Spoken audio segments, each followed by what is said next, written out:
Hey, Karry.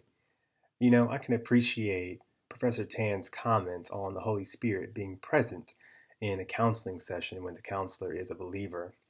This is in line with Ephesians 1, verses 13 through 14, where Paul talks about how believers are sealed with the Holy Spirit as a guarantee of their salvation.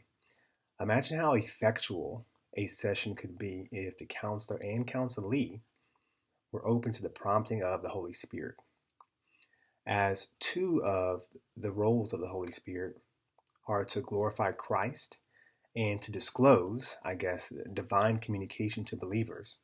It would always seem like a good idea to be in tune with Him, especially when it comes to counseling someone in a Christian psychology setting.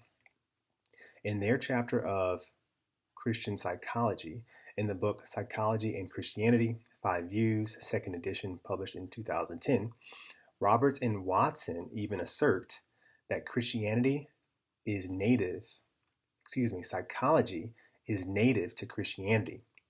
It is already a fundamental dimension of our faith. End quote.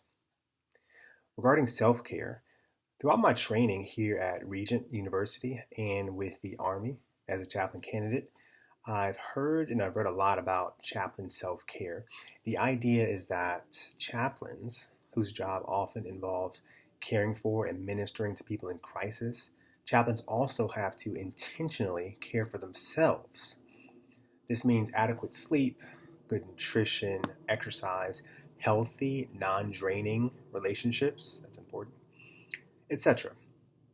I think this is practical and healthy advice that is in line with biblical wisdom and in trusting God.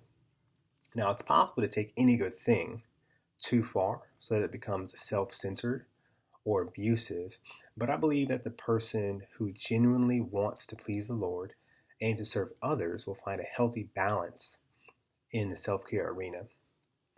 Lastly, I wanted to comment on your first takeaway, that the best thing that comes from adversity is intimacy with God.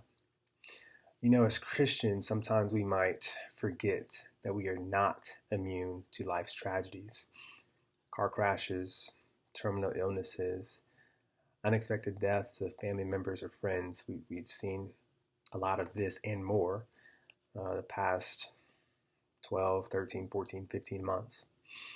Now, it's during these times when our faith is usually tested to see whether we're with God because of who He has revealed Himself to be in Jesus Christ, or if we're only with Him so long as things go smoothly in our lives.